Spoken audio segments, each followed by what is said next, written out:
How's it going, everyone? As always, my name is Jimmy Champagne. This is PSReady, my channel all about PlayStation. In today's video, we've got 3 topics to cover, starting out with the PS5 handheld losing its biggest competitor, which is awesome. Then we got to talk about how June and July are huge months for PS5 games. And finally, I sunk 20 hours into Elden Ring Nightreign over the weekend, so I want to give you a quick review and tell you why you shouldn't trust the low Metacritic score and probably should give it a shot because it's awesome. But yeah, let's jump into the first news story here because, of course, it's about handhelds. You know, I'm excited about this. I do have a Steam Deck centric channel called Deck Ready if you want to check that out. But yeah, Xbox is out of the handheld race, at least for now. They're still kind of in it in a weird way we'll talk about in a sec, but for all intents and purposes, if you're talking about it, like the Switch 2 is Nintendo's handheld, the Steam Deck is Valve's handheld, the new Vita, new PSP is Sony's handheld. Xbox's new handheld is not being made by them, and it kind of makes sense. So we'll talk about it a little bit. So going back and just covering everything that we've had up until now, Xbox actually had 2 different handhelds in development.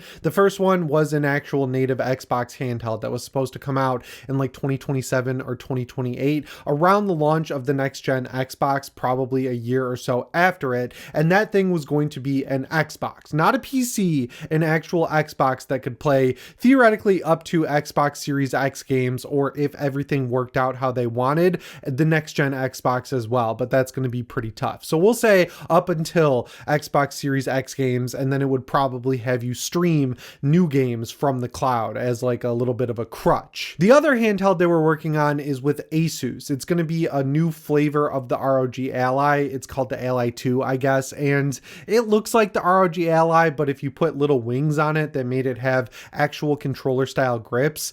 The ROG Ally was already pretty much one of the ugliest handhelds out there, and I understand the commitment to making it uglier just to get it more comfortable to hold in your hand, right? Like if it's already ugly, you're not really ruining an ugly picture. You're just making it uglier and leaning into it. So that should be out by the end of the year, but it turns out Xbox is delaying the other handheld. They're going to work on it later, but if you look at the trajectory of Xbox, every time they delay something that they're working on to get into a space that someone else is in, whether it's VR, whether it's a handheld from the past, whether it's really anything, if they delay something, they miss the boat and then it never comes out and they just focus on the home console. You could say that that hurts them. I don't think there's really any way to track that, but a lot of the Xbox people in that camp are like, oh, it's delayed, it's never coming out. But if you're tuned into the other handhelds, like the Steam Deck specifically at all, you can kind of see this as a smart move on their part because they are getting destroyed by SteamOS and they're actually scared of it, which is crazy because Microsoft and Windows have total dominance of the PC gaming ecosystem. Like Apple has really come up as a viable competitor, right? Like people like using MacBooks, but the gaming stuff that comes out of Apple is terrible. It's not worth doing. It's like something that you can do on a computer that you can make a marketing point, but no one's going to go to the store and be like, yeah, I have enough money to buy a high-end gaming PC, so I'm going to buy a much less powerful MacBook instead and just hope my games come to it. That's not happening. But SteamOS is something different. The market share is small. It's obviously like 4 million units because that's how many Steam Decks have been sold, but they just released a new version of the Legion Go S that runs SteamOS. And if you don't know what SteamOS is, it's basically like Linux, a version of Linux called Arch Linux, and then they have their own game mode. So like when you boot into game mode, it's like a console style interface for your PC. That's what runs the Steam Deck. They just released it for that other handheld, but you can also install it on other PCs and people are really excited about it. But the reason Microsoft is scared of it is because YouTubers did breakdowns where they got both versions of the Legion Go S, the Windows version and the SteamOS version. SteamOS version ran laps around it. It's crazy. Like 10 to 20 frames better on SteamOS versus Windows. So Microsoft is really going full steam ahead on making their own competitor to SteamOS. So instead of the next Xbox running its own operating system like the current Xbox does, it's going to run a version of Windows that has a competitor to Steam's game mode. That's smart for them, especially knowing that their next Xbox is going to run that as well. Like they're just going to become a PC manufacturer and then they're going to partner up with Asus, Alienware, you know, any of these other manufacturers developers to make Xbox branded PCs that have game mode already installed. Good luck to them.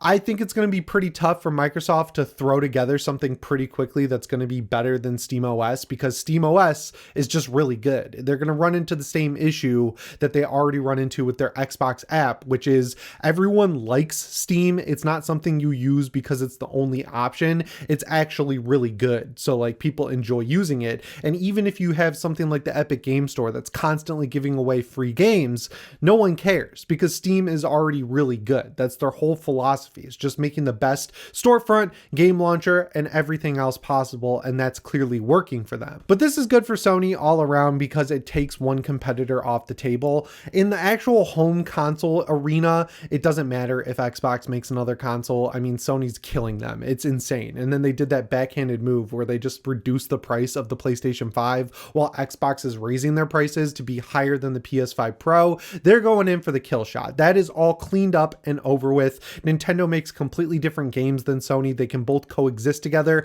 Xbox is really the only one that was kind of going after both of them, and they're like a third-party publisher at this point, effectively. But in the handheld world, any competition is competition that needs to be worried about because the actual market share of users is smaller. I love handhelds. It's my favorite way to play games just because I can sit on the couch, I can sit in my backyard by the bonfire. It's easy to just jump into a game and play it, a lot easier than a console, I would say. And it just, you can play it in the car, you can take it on a vacation, you can make it leave your house, and everything is there for you. And that's why I love the Steam Deck, because all of my saves, all of my games go with me when I leave the house. I don't think there's really that much competition between Valve and Sony, really, just because they go for completely different audiences. Like if you want good graphics, good frame rates, but you want a console interface that's also cheap, the PS5 is right there. If you want to play at your desk, you want to get into the PC ecosystem, you want to worry about drivers, you want to play online for free, you want to have Steam be your main platform, PC is right there. And clearly people choose PlayStation hand over fist every single time when it comes to PC versus PS5. Like PlayStation is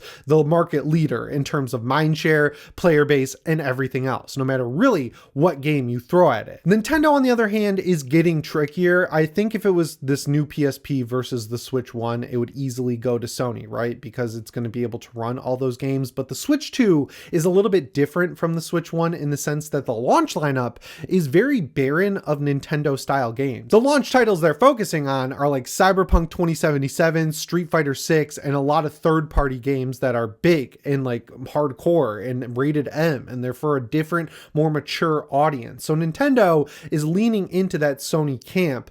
Obviously, the easiest way for Sony to win is to just make sure that their games look and run better on this handheld, and that you don't have to re-buy them like you do on Switch. Like Cyberpunk never came to the Switch 1, so it's a $70 game right out of the gate. On PS5's handheld, if you own Cyberpunk in your digital library, which I hope you do because it's been on sale for like $10 before, you'll be able to just download it and play it, and you'll get to carry your save forward that you already have, which is a huge win for them over Nintendo. I would say price is going to be a huge factor, and it is, but it's going to be a much less important factor with the PS5 handheld because Nintendo's not in the cheap realm anymore. Like $450 is a lot to ask for a Switch 2 when you can go pay that or less for a PS5 right now and get much better graphics, much better performance, and play your PlayStation games. Like the Switch 1 was a great additional handheld for a lot of people, myself included, because you could get them relatively cheap. I mean, when they released the Switch Lite,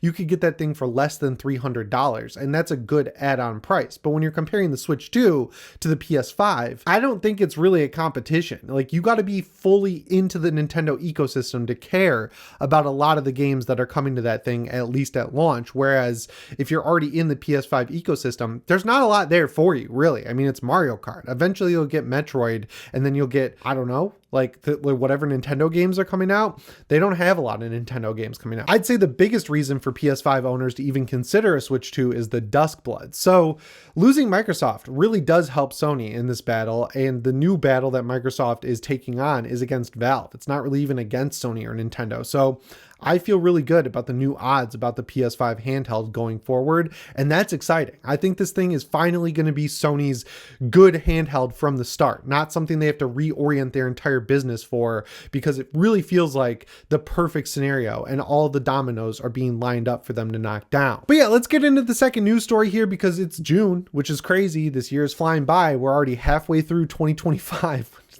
I don't understand this, man. It's crazy. But June and July, when I was growing up, there was nothing coming out, right? Like, you would have all the games that you didn't play during the beginning of the year. They'd be on discount. You'd buy them with your summer work money. I'd have to hide my PS3 from my parents because they were weird about me playing games in the summer, which is fair. I like being outside, but yeah, I had to play all the earlier games because nothing came out in the summer. This year, there's a lot of cool stuff coming out in June and July, so I figured I'd put a few games on your radar. First up is Mind's Eye. So this one I wouldn't necessarily put on your radar. It's more of a warning. This is from Leslie Benzies, who's the producer of a lot of the big GTA games. He went and made his own studio called Build a Rocket Boy. I guess IO Interactive is publishing this game, and it does look like sort of similar to GTA, but the previews came out and it is not finished. They're really banking on people creating new missions with like user generatable content and everything like that. This looks like a mess. You can pre-order it. There's not a lot of actual unscripted gameplay out there. I would avoid it until reviews are out. I think this game's going to come out to a bloodbath. But then on June 26th, we get the first big PS5 exclusive in a long time. We get Death Stranding 2. I'm feeling pretty good about this game just because of the increased focus on combat. I know Kojima's not really into the whole combat angle, but that's what people like playing your games for. I mean, if you talk about third-person combat, especially with guns, Metal Gear Solid 5 is still cream of the crop, man. Like, if you want an open world sort of spec ops style game, I don't think you could do much better than Metal Gear Solid 5. I mean, Sniper Elite's been using that formula since Sniper Elite 3, I want to say, and they still haven't even gotten close to how great the play feel is in Metal Gear Solid 5. So like, I'm fine with there being more combat. The one thing that's kind of weird to me is how many celebrities are in it. That does nothing for me. I don't care about celebrities. I mean, like, I like Tom Cruise, I like Brad Pitt, I like Glenn Powell. There are a few that I really enjoy seeing movies from, but outside of them, I don't really give a shit.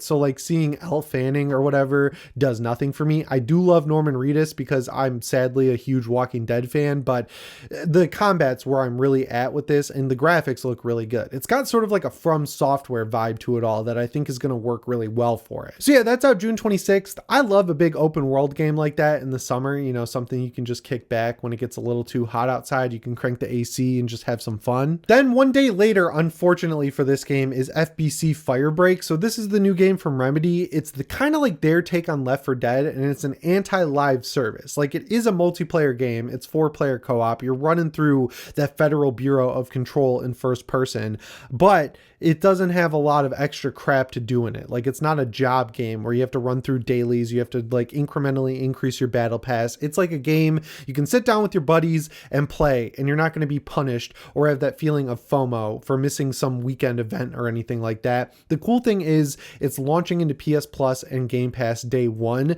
and it has full crossplay. So I feel like there will at least be a community at launch. I'm curious to see how this game is. I know my friend Jake over at Game Ranks and the Friends Per Second podcast, he got to play it and he enjoyed it. So maybe this is a game I'll get to play with him, but I think it's worth having on your radar. I think the release timing's bad for like this game, obviously, because it's a smaller multiplayer game coming out against Death Stranding 2, the new Kojima game, the new first-party PlayStation exclusive with a ton of marketing. I feel like they should have figured that out a little bit different, but you can't change it now. It's only a month away. Then on July 11th, we've got Tony Hawk's Pro Skater 3 and 4. I am mostly positive about it because of the graphics and the overall gameplay. I'm just excited to have more Tony Hawk in my life. I loved those games growing up. I had 2 and 3 on the original Xbox, and my most played game on PSP was Tony Hawk's Underground 2. I'm also glad they're adding Bam back in. I know it's weird, right? Like, Need for Speed Unbound basically was buried because of A$AP Rocky and his whole legal troubles. I don't really care. it doesn't bother me. Like, they can run their life however they want. I still grew up watching Viva La Bam. I watched Jackass. I like Tony Hawk's Underground and Underground 2 because they featured Bam. If like, he should be in the game, unless he's hurting people, like if he's a murderer or something, then I understand taking him out of the game. But I'm not the fun police. I'm not the life police. It doesn't bother me. So like, he should have been there from the start. I'm glad they added him back in. And finally, on July 17th, RoboCop Rogue City's Unfinished Business expansion comes out. This looks awesome. It's a standalone game that has a tower you have to fight your way through. Apparently there's going to be levels before Alex Murphy gets blown apart by Red from that 70s show.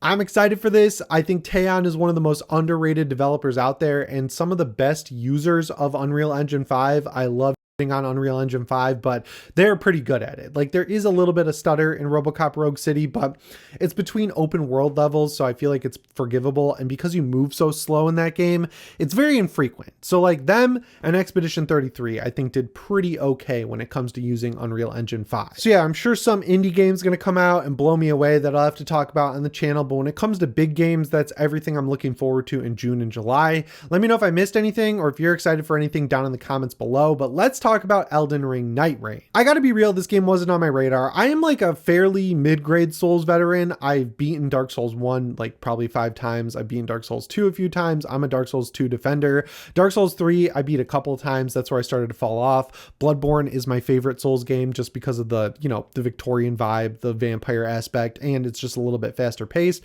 I like Sekiro. Elden Ring is where the Souls formula got a little bit stale for me, so like I would get into it for a few weekends and I incrementally played it over like a year. I wasn't totally hooked on it. So seeing a new Elden Ring game that was multiplayer focused, I wasn't super hype about it.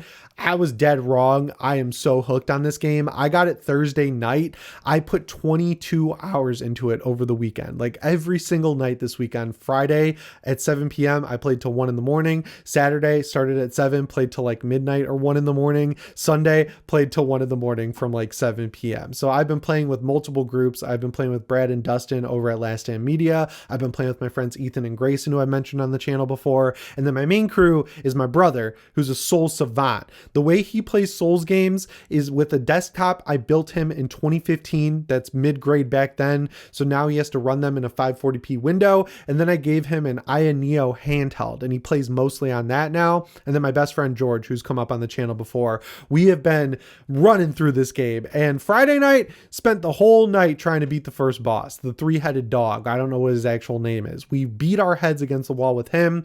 Then the second night, I got Duchess. I clicked with Duchess. This character is awesome, super fast. Her main ultimate move is that she can go invisible, which is great for revives. Her other move is that you can like rewind time for 5 seconds and redo the damage you just did. So using that effectively is smart. She uses daggers. The thing that really made her click with me was when I found Rivers of Blood, my favorite weapon in Elden Ring. I cleaned up. We destroyed that three-headed dog and we've been grinding every night since. I genuinely don't get the hate from YouTubers and critics. Like on critics, I get it because most of them are bad at games, so like clearly they're going to bounce off of this pretty quickly because like Souls games are hard. This is brutal. If you play this solo and you are competitive, I commend you because like it's difficult. I mean, $70 games don't give you as much content as this game or as much fun. Like it's always fun. Even when you die, going back into the world, even though it's the same map, running through it all differently than you did last time, there's so much to do in this game and it's fun. It's great. This is a great look into the future when it comes to the PlayStation handheld as well, because bouncing between my gaming PC and my Steam Deck, like I play it until 1 in the morning, I get into bed, I stay up to like 2 or 3 all weekend long playing on my Steam Deck and it runs great. That's the future of PlayStation right there. Like being able to always be engaged with your games when you want to be, just fully addicted to it. The characters in this game are awesome, whether you're playing as Duchess, whether you're playing as Iron Eye, whether you're playing as Wilder, whether you're playing as Guardian or Revenant. There's someone for you and they all just look really cool. When you beat the second expedition, it unlocks the ability to get a second loadout. When you beat the third expedition, you get skins. So like if you're playing as the Guardian, who's the bird guy, my best friend George plays as him and is really good as him.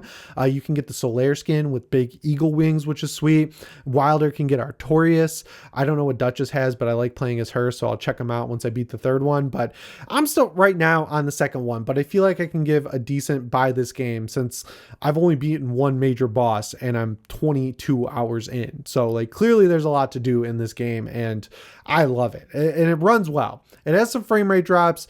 The latency in this game, like if your internet drops out, it puts the game to 1 FPS. That's the really only major issue I've seen. And somehow they increased the graphics from Elden Ring regular edition. And what the cool thing about this is I finally am hooked on this world. Like I get it now. I've played with endgame builds with all these different characters, and I see the potential of what you can do in Elden Ring. Started a new playthrough, absolutely locked in, clicked in, and hooked with it. That's the real secret best thing about this game. It really sells the world of Elden Ring to people like me who have never really gotten fully hooked by it. So yeah, I know that was a total gush fest, but like $40, you got $40. You can pick this game up. I'm going to buy a physical copy for PS5 if I can find one. I don't know if they produced it on physical, but I just want to own every piece of merch related to this game. Like it is tapped fully into my brain. I hope if you're playing it, you enjoy it. If you see me online, I'm going to grab it on PS5 too. Feel free to join my game. I'm friends with a lot of you guys out there. Anyway, guys, as always, my name is Jimmy Champagne. I'll see you in the next one. Thanks for watching, and shape on.